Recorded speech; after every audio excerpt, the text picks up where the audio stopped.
Dr. Coleman is a psychologist in private practice in the San Francisco Bay Area, a senior fellow with the Council on Contemporary Families, a nonpartisan organization of leading sociologists, historians, psychologists, and demographers dedicated to providing the press and public with the latest research and best practice findings about American families. He's written for the New York Times, The Atlantic, The Wall Street Journal, Scientific America, The Washington Post, NBC Think, The Behavioral Scientist, CNN, and on and on and on. He's a freaking guest on the Today Show on NPR, been on Good Morning America, PBS, author of numerous articles and chapters, and written 4 books: The Rules of Estrangement, The Marriage Makeover, Finding Happiness in Imperfect Harmony, The Lazy Husband, How to Get Men to Do More Parenting and Housework, When Parents Hurt, Compassionate Strategies When You and Your Grown Child Don't Get Along. He's the co-editor, along with historian Stephanie Kuntz, of 7 online volumes of unconventional wisdom, News You Can Use. His books have been translated into multiple languages. He's the father of 3 adult children, has a teenage grandson, and lives with his wife in San Francisco. He also writes music for television, which has appeared on Keeping Up with the Kardashians, Lethal Weapon, Chicago Fire, Pretty Little Liars, and some other shows. Really a great guy, lots of information, and very grateful and excited that we got him on the show. Here we go. Joshua Coleman, thank you so much for being here. Yeah, thanks for having me. As I mentioned to you offline, I've become really interested in your work. It was honestly an area that I hadn't thought about covering on the show. And then I Mm, thought, wow, this is a gap. And I guess you've seen that too. And for that is sure. the area of estrangement between adult children and their parents. Yeah, no, it's a growing problem in our society. So the more people talking about it, the better. So interesting. Since you went right there, I'm curious. Why don't we talk about that? So you're seeing that it's a growing trend in society, a growing problem in society. I think some of us have an idea that, yes, families used to be more tight knit, used to live closer together, maybe rely on each other more. Can you speak a little bit to the ways that society, maybe especially Western or American society, is changing and how that's leading to more estrangement? Yeah, I think that there's been kind of a big shift in terms of how people think about family. The kind of older ideals of family is forever honor thy mother and thy father, respect thy elders, has given way much more to the idea of relationships need to be based on whether or not the relationship is in line with my ideals for happiness and personal growth and mental health. And so today, not only the only thing that keeps an adult child in contact with a parent, as you mentioned, in Western societies, is really whether or not that relationship feels good or in line with that person's ideals for happiness and mental health and the like. So nothing compels an adult child to be in contact with a parent beyond that. And what that means is that um, parents aren't able to learn how to communicate in those ways, to be more respectful, to be sensitive to how they raise their child, or the way that their mistakes as parents impacted their child, to be open to hearing that. It just puts them on a much faster track to potential estrangement than in earlier generations where it wasn't considered so common or even acceptable. I mean, it's not completely acceptable at this point. People who have estranged themselves from their parents will often hear, "Oh, that's your mother," or, "Families forever," or whatever. But the culture is that there's much more support through social media and other books and podcasts, et cetera, about estranging. So it doesn't have the same kind of negative stigma that it once did. Hmm. And there's kind of a good news, bad news for that. The good news is that people aren't obligated to stay in contact with family that are or were destructive in the way that they might have in other times or in other cultures. The bad news is that a lot of people get cut off who are workable, who are willing to do family therapy or go to therapy. I think also in this moment where psychology is really the dominant kind of moral framework, where we take our meaning and that kind of thing, um, that that people sometimes, I think, attribute too much to their childhoods, and not enough to other factors like social class, siblings, peer relationships, good luck, bad luck, those kinds of things. So it's a good news, bad news time that we're in, which I guess is probably true of almost every era. So Well, depends on we the have to, I relationship. talk about that a lot on the show, that we really have to like think about the pendulum, of Right, trends, and we have a tendency to overcorrect. right, And yeah, my focus is in trauma and trauma recovery, and there's definitely an overcorrection there, that everything was a trauma. On the other end, it's so right, good that we're speaking about these things, and people right, are asserting more authority and saying, I don't want you in my life if you're hurting me. But it's a kind right, of, exactly. where is that line? Right, exactly. Yeah, and everybody has to kind of figure it out for themselves. And um, um, there's information out there that you can kind of um, get taken down the wrong path with. So That's right. it's important to really try to be, as objective as you can about these things, and to be as educated as you can. I mean, partly just what even gets called trauma today is the threshold for that is much lower than it once was. So um, one of the big problems I see is that adult children coming back to their parents and saying, "Well, I was in therapy and I realized that you traumatized me." The parents like traumatized you, I'd have killed for your childhood. Um, but it's Yeah. because the younger generations are looking at it with a much different lens, and we have really expanded the notions of what's considered a trauma or harm or abuse or neglect. And so often the generations are really talking past each other around this stuff. That's right. Like different languages, different norms, different ways of Yeah, seeing the world, between right. generations. So, what are some of the Yeah. most common reasons that you see that adult children cut off their parents? And are those Yeah. Well, reasons changing as well? I don't know if well, I mean, I think that political differences are more more recent. Mm. So we've seen that in the past 15 years, probably since Trump. Like 15 to 20 years ago, if you knew your kid was going to marry a Republican and you're a Democrat, or you're a Democrat and your kid's marrying however, the opposite party that you believe in, you think, well, as long as they love each other, that's the most important thing, right? But now it's like, no, they're the enemy. So sometimes when the adult child has a different political stance than the parent, that can be a pathway to estrangement. So that is more new. Um, but other ones, I think we've been around for a while. That's a history of physical or emotional abuse on the parent's part. But that's not the only one. It can also be when the adult child gets married and that their spouse doesn't get along or like the parents and eventually says, look, you got to choose them or me, you can't have both, and they choose the spouse over the parent. Divorce is huge, both because of the ways that one parent may poison the child against the other parent after divorce. The child may independently blame one parent, or side with one parent more after the divorce. The child may not like the new family that the parent, marries into or has kids with. So divorce is huge. Therapy, good therapy, bad therapy, good therapy, where the parents are, the therapist is helping them set good limits. Bad therapy, where their therapist just sort of assume everything has a trauma in its background, which just isn't true. You can come into adulthood with depression, anxieties, significant psychological issues, and still not have a traumatic background. There's just so many other ways to have those kinds of things. So a therapist who says, well, you were traumatized, or it's better for you not to be in contact with your parents. You need time to heal, and that isn't really the right approach. That's huge. Mental illness on the parents' part, certainly, but also on the child's part. And finally, just normal separation and individuation. We become much more conscientious and involved in caretaking and guilt-ridden and anxious as parents over the past 3 or 4 decades. And sometimes kids just get more than they want or need from the parent, and they don't know any other way to feel separate. And with cell phones, the parent can reach them anywhere in the world within seconds. So there's Yeah. not really this kind of separation of them. I mean, I think about it a lot. Like, I mean, I was close to my parents, but when I moved to San Francisco from Dayton, Ohio, and when I was 20, I mean, yeah, from Dayton, Ohio, when I was 21, I wasn't calling my parents every day or sending them pictures along the way. I mean, it took a long time to come out here, so it was like 2 weeks. And so maybe by the time I got her, I called them collect, talk for 5 minutes.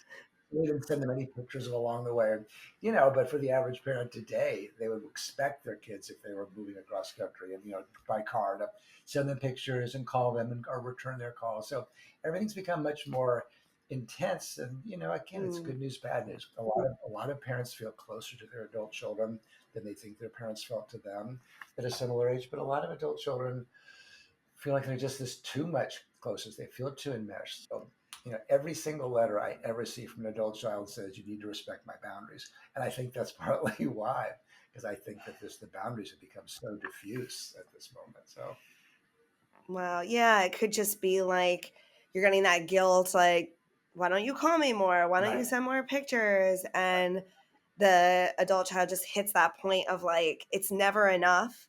How about nothing? right, Yeah. right, exactly. Yeah, yeah. It's definitely a tough moment. So, yeah, cell phones, Facebook, social media. I mean, it all. The good news is that it allows people to be much closer, much more quickly. The bad news is that it's really easy to feel overwhelmed by that person Yeah. When you said when social you're media, treated something came to my mind, like even differences in social media, like grandparents posting pictures of grandkids, but some parents right. don't Yeah, want that. You see that coming up as well? exactly. Oh Yeah. yeah, for sure. Yeah, that definitely comes up. Yeah, you didn't do that with my permission. I'm worried about a predator. I mean, a lot of these worries, frankly, seem a little overwrought to me, but yeah, Yeah. And but yeah, you that, could see how someone who's vulnerable and then a yeah, therapist is leaning one way or a friend. I try yeah, not to be that yeah, way. I have a friend whose mom is difficult, and I try not to give advice sure. because you don't want to say like cut her off, and then you're leaning them in a certain direction, but you see your friend hurting and you kind of want to Yeah. say, well, cut her off. It's hard. No, right. But I think, cutting somebody off, it can feel like a very kind of, assertive self care, protecting my mental health thing to do. But, I think as a society, we have to really think about what it's like for the person who's being cut off, particularly Yeah. the parent, Yeah. because these parents are absolutely miserable. They're heartbroken, they're devastated, they're confused, they don't understand. So that's why I always feel like, because I'm often asked in interviews, well, is it ever a good idea? And I'm all, I'll say, well, sure, there are cases, but we also have to understand that estrangement is a cataclysmic event in the family system, because typically it's not just between one parent and one child. Typically siblings will line up either to support the parent or the adult child. Typically, if an adult child cuts off parent, they also cut off contact with the grandchildren, which is huge. Cousins might get cut out of the picture. So it isn't just like between two people. And I think in our highly Mm, individualistic culture, it's easy to frame these issues in that way. that is such an important point. It really Yeah, divides a whole family and generations. yeah, And it can put people exactly. in a very difficult position of like having to align with one side or the other. Where do they spend the holidays? Right. Yeah. No, Yeah. it just introduces so much more drama. So, I think of it as it has to be sort of handled with the same gravity that divorcing, if you have children, you have to kind of think about this through multiple generations, not just you and Mm. the person that you're dealing with. Because yeah, maybe you will be happier if you don't have your parent in your life, but your kids might not be happier, and your parent's going to be miserable, and you might not have contact with other people as a result. So, all these Mhm. different aspects have to be brought into consideration, I think. I love that you're saying like, happiness, personal happiness, which we mentioned are like have become important and they are important, but they're not the only Yeah, thing to factor in when you're making a exactly. decision. Right, exactly. I know you went through this on the other end. I don't know how much you want to speak to that, but maybe you can share like a bit about what is you know, the pain of a parent who's been cut off from their child and not able to communicate. I know since becoming a mom, like I can much more see this on the other end than I would have before. Sure. Yeah. Yeah. Yeah. I mean, I got interested in the topic because I was married and divorced in my 20s, and I have a daughter in her 40s, so I'm very close to. But there was a period of time in her early 20s when she wanted to talk about how she felt kind of growing up in a blended family and feeling in some ways displaced by my kids from my second marriage, which is my current marriage. And initially I responded more defensively than openly. I tried to explain it away, and etc. And none of that worked, and she just got more and more distant until she stopped really talking to me for several years, which was incredibly heartbreaking. So it really wasn't until I realized I have to um, change my tune considerably and just empathize with what she was saying and take responsibility, because what she was saying was reasonable. I mean, it is hard growing up in a blended family, and seeing kids who are in a healthy marriage that you didn't get to have as parents, and just the resources of what my life was like at that point than what it was like when she was growing up. I was much more successful and stable, and there was lots to complain about, but I wasn't. It just made me feel bad, so I didn't really, just responded defensively rather than giving her kind of a safe space to do it, which is really, my biggest advice to parents when if your adult child comes to you with complaints about how you raise them, it is humiliating and hurtful to hear of the ways that you failed or hurt your child or even traumatized them. I mean, she didn't use that word, but I would have had to have accepted if she had. Um, but you have to find a way to create the safety for your child to talk about their feelings if you want a close relationship with them, because those parents who can and do, you know, may well end up with a much closer relationship, because it engenders more feelings of trust from their adult child. Kind of like, oh, well, that's good. I can tell you things about you that are hard for you to face and accept, and you're responding to me with care and love and interest, right? Which is what Mm. all children want from their parent, which is what we all want from anybody we're talking to that we care about, right? That they respond to us with care and love and interest. And so in doing that, you're setting as the parent, you're kind of setting the stage for a much better, closer relationship. And the thing I hear from parents all the time is, God, I wish I had read your book before I became estranged, because these principles are not they're not rocket science, but they are hard to do, and they're not intuitive for older generations. Because Hmm. none of us were doing it with our parents, when we were growing up in our 20s or 30s or whatever. So it's not intuitive to them. So I don't fault any parent, but I also want parents to really get the message that times have changed. It's a very different arrangement. So I Mm. think those are the most important reasons. But yeah, blessedly we're close again, and so that's behind us. But it was awful, frankly. Yeah. I hadn't thought of that, and I'm really glad you brought that up about your book being not just for parents who are going through this, but actually a preventative before you get to this Right. point. Yeah. Yeah. And maybe Right. you can speak to that. Like, Yeah. what are some of the things that parents can do early on to lessen the Yeah. likelihood of having an estranged child later? Yeah. I mean, I think the research on parenting, shows that parents who are like, if their kids are young, that authoritative parenting seems to be the one that's associated certainly with the healthiest kids. And authoritative is contrasted with authoritarian, which is my way or the highway. Do it because I said so. I mean, all parents do that periodically, but that's the only way that they're parenting. Or neglectful parenting, which is do whatever you want. I'm not going to set any limits. Authoritative is love and limits. The parents comfortable and clear their own authority and setting limits, but they're also coming from a loving, consistent place. And I think that orientation is really important. As your kids get older and do start to complain or want to complain about the things that you do, to try to take those complaints seriously. That doesn't mean you let the kid lead you around by the nose if they're still living in the house with you. You can't undo your whole parenting regimen because they say they don't like it. But to be open to feedback and be sensitive to it, and to maybe do family therapy or something if you feel like things are really going on the wrong path. And I think those things are really, really important. Being kind of a trustworthy, open person who's willing to hear your child out and hear what they don't like about you. Those things are, I think, those are the most important principles. Beautiful. Yeah. And usually by the time you're hearing about these cases, there's already an estrangement. And can you speak a little bit about what you're hearing? Do you hear from a parent who wants to reconcile and can't figure out like how to get back in the door? Yeah, I mean that's really my practice these days is parents whose adult children just stopped talking to them. Sometimes they come to me after 10 years of no contact from the children. Sometimes it's after 3 to 6 months. But typically it's because there's little to no contact. Sometimes they'll bring in a letter, like, that explains things and then says, don't ever contact me again, or I need to work on healing myself, or, that kind of thing.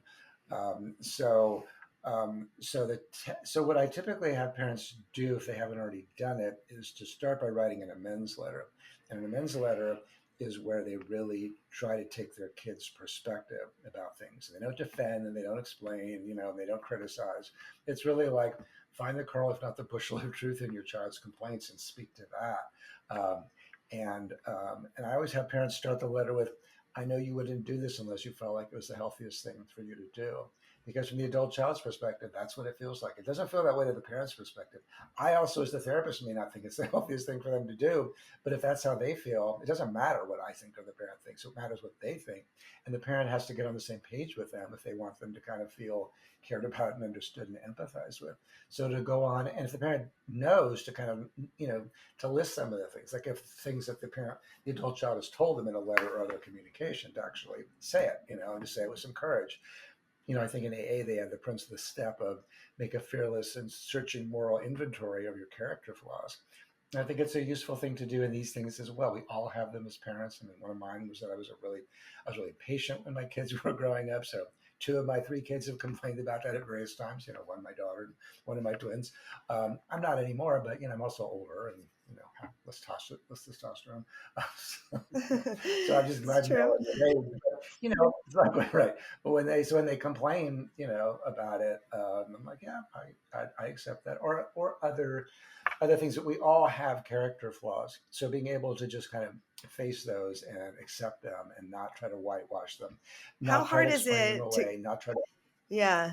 No, sorry for interrupting. I'm just curious in general, hard. like how, what percentage of the time are the parents like, I'll say that, and what percentage of the time are they like, well, I'm not going to give in to, like, it feels like giving in, like, yeah.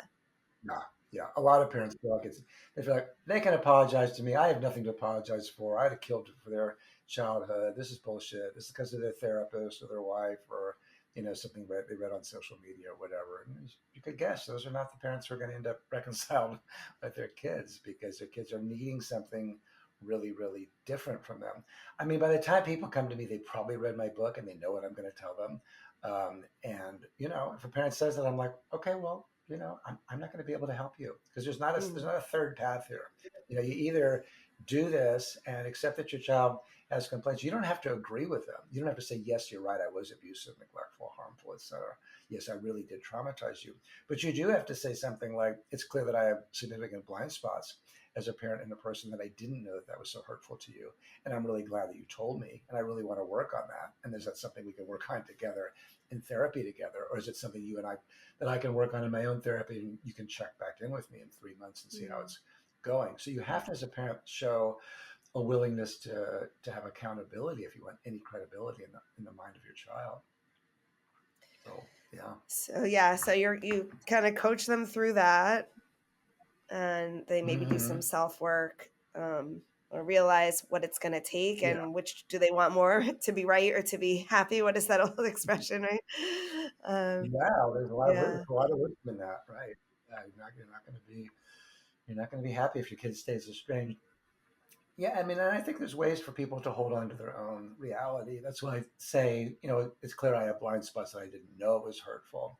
That's very different than saying, no, it wasn't hurtful, or no, you Mm. were, look at all these pictures of you and how happy we were. And, I mean, it's not going to cause the child to feel really heard or cared about or seen or understood. So it has to be really, it's very much of a one way kind of an outreach. It's not, okay, now I get to talk about my feelings and, Right, what right. I really think.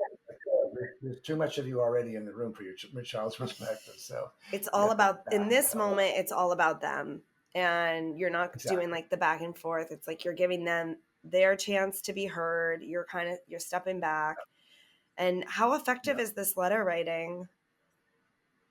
What's the I response? mean, let me say that there's no piece of advice I can give to a parent that's going to promise or guarantee them that their kid's going to reconcile with them. Of all the things that I do advise, that is, I think, the most likely, because it's a way to say to the child, I love you, I care about you, I'm open to your feedback, I'm willing to be much more psychological than I've been, I'm open to hearing how I impacted you growing up. So, of all the things that you can do as a parent, that is the single biggest, most important thing that you can do. But some adult children they're just not really ready to reconcile. They may be too hurt or mistrustful from the past. They may be too negatively influenced by an ex, an ex who's kind of brainwashed the kids successfully or alienated them against that parent. Their spouse may be too powerful and saying, choose them or me, you can't have both. That's a really common one. They may be too influenced by their therapist, or they may just not yet sort of feel ready to reconcile with the parent, even if they appreciate the parent's letter. So sometimes an adult child might write back and say, I really appreciate that letter. That's really helpful. I'm not yet ready to reconcile. I still need to work more on my healing, but I do appreciate the steps that you've taken. So I consider that a good sign. Um, Mm-hmm. so, but I wouldn't want any parent to feel like, well, I'm not yet reconciled, so clearly I'm doing it wrong. It's like, no, it's really up to your kid whether they feel ready Yeah. to take that step. Yeah. Yeah. There could be it can take them time, and like the fact that they responded is a good sign, because if they were totally Right. closed down, they probably wouldn't respond at all. Can you speak a little bit to Or, what's or special respond. about, sorry? Can you Yeah, speak a little respond bit very about, aggressively. yeah, or respond aggressively. Um, about what's Yeah. special about the letter. It seems like maybe taking in information from a letter is different than other forms of communication. Well, letter, and I usually recommend email just because everybody's used to getting emails, and I think you can get under the radar more effectively. I think sometimes the parent's handwriting can be even be triggering, and may end up Okay.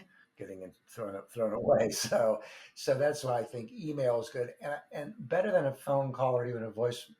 I mean, better than a phone call, because if the kid picks up the phone and gets triggered, and the parent may get triggered in response. So the letter allows the parent to really think carefully about every word, and every word does kind of matter.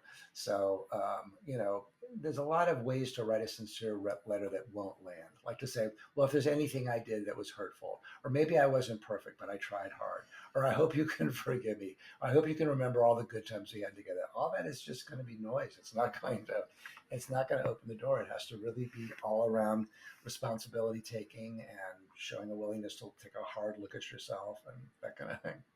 What I heard there was Yeah. like vague, placating, Right. cliche, so that we really want to avoid that kind of talk and speak specifically to the child, and hearing their specific complaint. Right. Yeah, specificity is huge. I mean, I'll sometimes say to parents, there's got to be a lot more blood on the tracks, meaning you have to actually show your kid that you're really willing to go all the way there and say, I mean, if you can see how your behavior did traumatize them, you're far better off going, yeah, I can see how that was traumatic for you, and I'm really, really sorry. Or yes, I was hugely neglectful in that way. Or I could see why you did feel neglected by me. You're right. I should have done that differently. I'm really sorry. And it sounds like you had to really, work for years to kind of undo the effects of that, and the buck stops with me. So really Mm. landing it in self-reflection and not pushing back on the child is really the key thing. And then can you speak to some of the next steps, if the child's willing to come in and talk? And let's say they have some conditions, some boundaries, things like that. Uh, I'm assuming if they have those have been broken, there's a cycle of like they've tried setting boundaries before. How are they going to know that this time is going to be different? What happens in the next steps to make reconciliation happen and make it more long lasting? Yeah. Well, if I'm going to work together with the parent and the adult child, I let them know in advance what it's going to look like. So to the parent, I will say, this is not marriage therapy, where you get to come in with your own complaints and gripes and boundaries and requests about how the relationship is going to look and demands. So it's more like your spouse has left you and they're willing to, maybe give you another chance, but it's going to be on their terms. That's where we're at with your kid. Your job is to give them the time and space and effort and care and attention to hear why they felt like estrangement was in their best interest, and to prove to them that you changed or you're open to changing in ways that makes the relationship a much safer, healthier place for them to live. So if I see you going off script, and not script, but if I see you sounding defensive, being defensive, I will challenge you, and I'm doing it not out of anger, but just as your advocate, because I know that's gonna, this is a limited opportunity offer from your child. They're coming, the willingness to do this kind of therapy or coaching. And then to the adult child, I'll say to them, particularly if I'm sort of trying to, if I think the parent's workable, if I'm trying to get them into the room with the parent, I'll say, look, I'm there as your advocate much more than your parent. And, I'll say I'm there as your parent's advocate because I know that if they don't kind of shape up in this way, you're not going to want to have a relationship with them. So if they are saying things that are making you feel guilty or bad or criticized or ashamed, or not respectful of your boundaries, then I will challenge them on it. So, and if at any point you feel threatened or in any way, just, let me know, and I'm happy to intervene. So I make it really clear that this is about really kind of advocating for the child's perspective and interests and safety and boundaries, and that they get to set the terms. Like sometimes I've seen therapy sometimes fall apart a little bit because the adult child would say something like, "Well, I just don't want any advice anymore. I'm like in my 20s. I don't really need parental advice." And, moms in particular have a hard time with that. Well, I feel like I should, you can ignore it. I just feel like as your mother, I should be able to give advice. My answer is like, if your kid says they don't want advice, don't give them advice. What's the big fucking deal? You don't have to give them advice. If they don't want advice, it shouldn't be such a sacrifice to you to respect that limit. And in respecting that limit, you're showing you respect them. So, don't, if you're going to draw a battle line, that's the last place to draw it. So I'm just very clear with both sides, and typically it goes well. The hardest part is really just getting the adult child in the room, because from the adult child, there's no upside for the parent to be a stranger. From the adult child, there can be all kinds of upsides. They can feel less stress. They can feel less, whatever it is about the parent that bothers them. It's obviously working, or they wouldn't be estranged. So they have to really feel like if they're going to get back in the ring with the parent, that they're going to be kind of protected and advocated for. I can imagine, even though it seems like, give up advice giving. I could see how hard that would be for a mom. Like, I could see it coming out of a certain, generation mom, like without even realizing I was doing it. And that's just a Yeah, very sure. kind of surface, or dads too that often want to fix things, get into that fixer Right. energy. And then Yep. I'm thinking about things that are even more deeply ingrained, like if the parent themselves has a trauma history, how can they really Yeah. guarantee not to repeat these patterns? Yeah, that's a really important point, that parents who've really been traumatized themselves, first of all, they have a harder time empathizing with a child that they've just given a really good childhood to from their perspective. And so when these parents are told, "Well, you emotionally abused me," or whatever, parents are like, "Abuse? I'll show you what abuse looks like. It's what I grew up with. What you grew Right? up with was freaking Disney in comparison." And it's really much harder for them to empathize. And I'll always say to them, "Well, yeah, I mean, compared to your childhood, it is better, but that doesn't mean that your child still wasn't hurt in the things that you did or didn't do. So you still have to speak to that. It's not going to really make your child feel understood if you just compare the childhood that they got versus the childhood that you got." But yeah, parents who are traumatized, they have a harder time.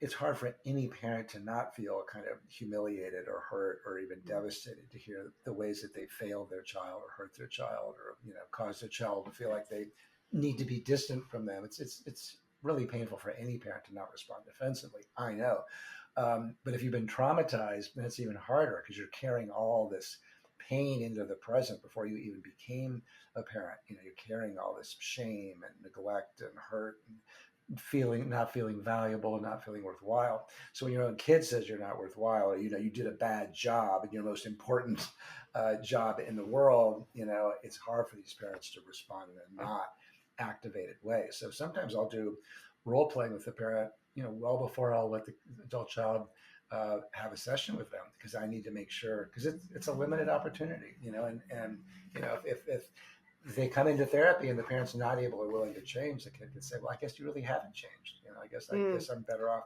not not having therapy with you. So I mean, that's why I have a whole training for therapists on my website, where they can get continuing education credits because it's a very different kind of therapy. It's not a typical, family therapy. Because usually in family therapy, right, everybody has their own voice and perspective, and there's a place for that. But here it's much more about helping the adult child have room and safety to develop their perspective and be heard and understood. It's such a good point. I'm really taking in how it is a different style therapy. There's a lot more at stake in this initial Yeah, meeting. It's yeah, really got to go well, which is a pressure that we don't often see in therapy. yeah. Yeah, No, it's good. Right. Everything's on the line and everything kind of is in that first meeting or two. And if it doesn't go well, then the adult child just might say, well, screw this. I'm going to go back out. I don't need any of yeah. this. Do you ever recommend that So the it's, parents do some individual therapy first, or yeah, yeah, either first or, I mean, a lot of times they've been in therapy, they are in therapy. But if I don't think they're yet ready to, if I don't feel like I can help them kind of get to the place where they can do, a session successfully with their child, I'll say, why don't you guys take a few months and work on some of these childhood issues, or, resolve some of these issues around your own kind of feelings of guilt, defensiveness, and that kind of thing. So, but usually by the time they've reached me, they've kind of, already done a lot of work, and because my book is very clear that they're going to have to take the lead. They sort of know what I'm going to say. That doesn't mean, I mean, dads in particular may be more, I'm not going to write that amends letter to that kid, but most parents, by the time they reach me, they kind of know that they need to do something different. so they get the adult child in, and it goes all right, and they start to talk about uh, some boundaries and respecting boundaries, and I assume kind of some tentative agreements are made in this new relationship. And Uh-huh. I can imagine it feels really tentative and like maybe for the parents, like they have to walk on eggshells. And can you just speak a little bit Yeah, to that phase of reconciliation, and do they ever get to relax yeah. again, like exhale, or do they come back to you? How does it all work?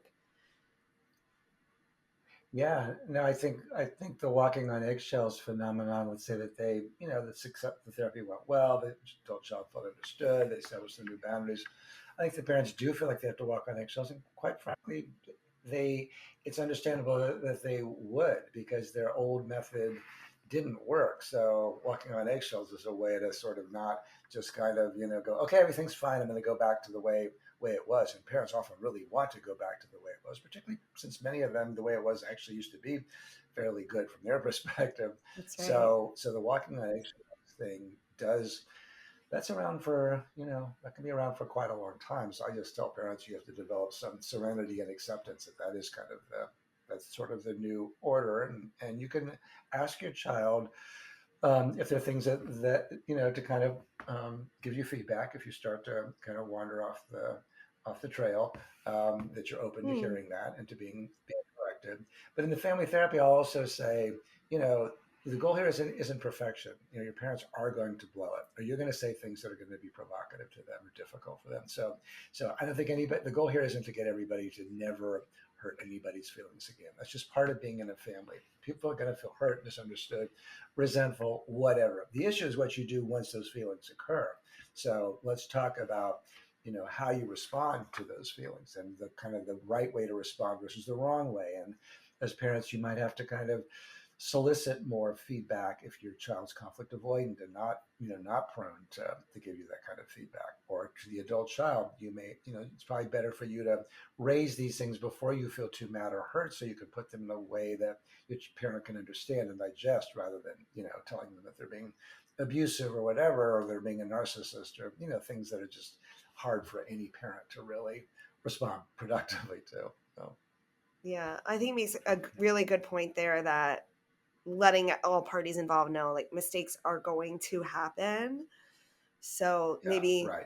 being more vocal about them early on, before Yeah, they build up and explode, and kind of that perfection isn't the goal. That's really good no. takeaways there. Yeah, they're on the side of talk more about things for now until you get really good at it. So if something little happens, like sometimes I'll be working more on a longer term basis with a family, and things are getting better and better, and then I'll see the family, like let's say it's a mother and adult daughter, and the daughter will say, well, yeah, things are much better, but there was something that happened in the most recent visit that I wanted to go over, and big thing. From a big, it's a fairly trivial thing. For the adult child, it represents other things that the adult child has anxiety about that the parent's going to do and doesn't yet have in hand. Whereas for the parent, they just feel kind of picked on, kind of like, oh, I can't do anything right, apparently. Yeah. Even though I'm doing, I do 9 things out of 10 right, and it's the 10th thing that you're picking apart. I was have to say, look, it's better for your child at this point to. I don't think they're doing it to pick on you, and I don't think that they're doing it to be difficult or perfectionistic. I think that these are things that still create anxiety in them. They're acknowledging that things are better, but these are things that still need work, and you're just better Mm. off just saying accepting that and not fighting it. So it's challenging work for parents for sure, in particular. Yes, it really is. Um, Yeah, it's really challenging. You give, like I said, now I see it from both perspectives, and I'm like, you yeah, give everything to your kid, and it might be very hard to understand why they don't see it the way that you do.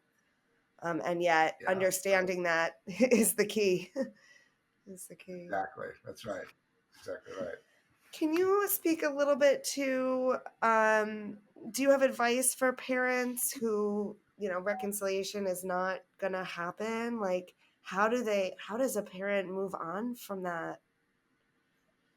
Yeah, yeah. No, it's not uncommon. Like I said, I don't want any parent to feel like every I mean, the majority of estrangements do eventually reconcile, so it isn't like parents shouldn't have any hope. What I tell parents is you want to have one foot in hope, but one foot in radical acceptance, and radical acceptance means really accepting that it may not resolve. You may not see your child or your grandchildren again, and we can't white knuckle it through life.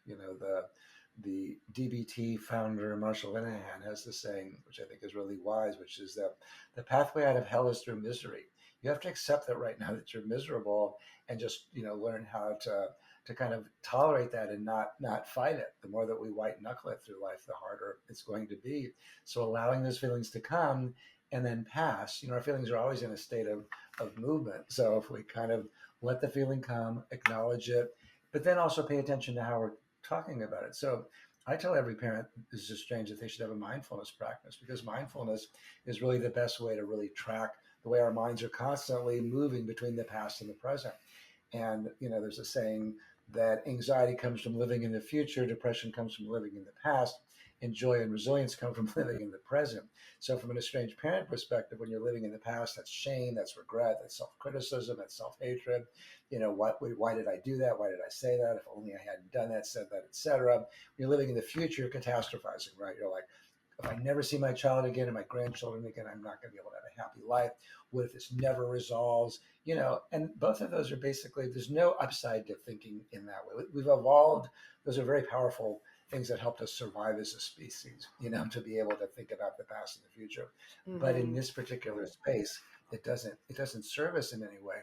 So when I say joy and resilience comes from living in the present, it's just kind of like, yeah, presently I'm feeling really sad, and I'm noting that I'm catastrophizing, or I'm noting that I am, shaming myself or living in the past, and it's creating feelings of depression in me. So in ACT therapy, action commitment therapy, they do a great job with this. I'd encourage people who are struggling to look at that work, because they'll say, rather than just feeling like I'm depressed, it's like or I'm a bad parent. Instead of just saying I'm a bad parent or I deserve this or something, it's I'm having the thought that I'm a bad parent. And just even saying that I'm having the thought begins to help you detach a little bit from that feeling. So teaching parents those kind of, DBT, ACT skills, I think are really, really important. CBT, cognitive behavioral therapy, doing thought mapping, about what your thought processes are. All those things are really, really helpful. Some people find EMDR helpful if they can't kind of get out of that state. I mean, I will say that overall, this is much harder for moms than for dads, and I've kind of evolved this saying that moms get sad and dads get mad around estrangement. Now, I mean, as a dad who is estranged, I was both mad and sad. But I think a lot of dads are kind of like, just feel sort of like, how dare this kid do this to me? Whereas for mothers, moms feel like, well, they just, it's such an assault on their identity to feel like your kid rejected you. It just makes them feel like such complete failures. So it's often harder for mothers to stop the ruminating and stop the self-hatred and work on self-compassion and self-forgiveness. And those are really also the really key skills. Self-compassion in particular is hugely important in this space. So those are the main things, but it's no small enterprise to try to have a happy life and also be estranged. Yeah. Yeah, you brought in a lot of great models there. I love ACT because I think it brings Great. in the cognitive, the Yep. acceptance, and self compassion, and the values based goals. So it's just like, to me, it Right. covers so much in one I model, agree. Yeah. which is hard to capture Yep. in many of the models. So I'm like, wow, it takes it all in. Um, I I think agree. Yeah. dads sometimes maybe, because it's more acceptable to show Hmm. anger and that's socialized as well. They might be, eating Yeah. themselves up inside and not be in touch with some of those softer, more vulnerable emotions. So maybe silent suffering, maybe challenging for For them in a sure. And different way. I know, I 100% agree. And there's something like one study said that 26% of fathers are estranged at this point, and they're Wow. 22% more likely to be estranged from a daughter. And I think part of the reason is what you're saying, that part of the task of reconciliation really is being vulnerable and taking responsibility, and not blaming the kid and not getting defensive. And that's, in some ways, it's more that kind of idea is in some ways more in opposition to many men's ideals around masculinity, that you don't show weakness, you don't show vulnerability, you show your strength, and you are assertive and strong at all times, and you demand respect. And that just does not sail in this environment. And I think that's part of the reason that so many dads, I mean, there's a bunch of other reasons why dads are more likely to become estranged, but I think that is an important one. Well, you've given us so much advice, like so many takeaways, and preventative measures as well, which I hadn't even thought that we would get into. I know you're extremely busy. I do want to ask you one more question, just about your personal Okay, story. You're reconciled sure. with your daughter now. How does she feel about that? This life event has conjured this whole career for you, and like and meaning for you, I imagine, because I often talk to my clients about, like, we talk about making meaning out of our tragedy or our trauma or difficulties in life. You've certainly been someone who's done that. You've taken maybe the most difficult thing in your life and turned it into helping others. I just wondered if you'd speak to that for a few minutes. Yeah, well, I think her perspective is, gosh, if it helps other people, then so much the better. I was on a podcast a few years ago. The guy was like, you know, really digging into what it was like for me, and I, you know, actually started crying at one point. I was so embarrassed about it afterwards, and I called her and I said, just to forewarn you, I was on a podcast and he was asking me about a reconciliation. I started crying. I just want you to be warned, forewarned about that, because I wasn't sure how she'd feel about it. And she's like, well, that's good. She said, I would rather, if I'm listening to somebody, rather than somebody acting like an expert who hasn't gone through it, I'd rather listen to somebody who actually, has some real skin in the game. So I think Mm-hmm. that's, probably her perspective about all of it. But yeah, no, it easily was, the hardest thing that I've ever been through or hope to go through again. So hopefully that was it. But we never know what life has in store for us. So Right. I'm not going to assume, that all hard things are over. So Well, bless you for turning that into a way to help others. I appreciate it. I know our listeners will appreciate it. Please plug your book, plug your site. Let us know, folks who want to work with you further. I do know a couple people who are struggling with these issues right now. How can they get in touch with you and learn from you? yeah, sure. They have a bunch of different ways. I mean, probably the best way is to go to my website, www.drjoshuacoleman.com. It's drjoshuacoleman.com. I also have a Substack called Family Troubles, where I give a lot of free advice for estranged parents and families. And what else? And my books, my most recent book, Rules of Estrangement, a lot of parents find really helpful. I think, I do a webinar series every Tuesday night. I do a free Q&A every other Monday. So there's a lot of resources that are either free or inexpensive. So um, Great. yeah, We'll put all that in the people, show notes. I love that there's resources for clients and also for clinicians who want to learn more about this very specific way of that's right. counseling. So I'll recommend that as well. Yeah. Is there anything I didn't ask Yeah. you that's important to close us out today? No, I thought that was a very thorough, great interview. I think you really touched on all the important topics. I'm grateful. Well, thank you so much. Thank you for being here and thank you for helping others. Yeah, thanks, Laura. Nice to meet you.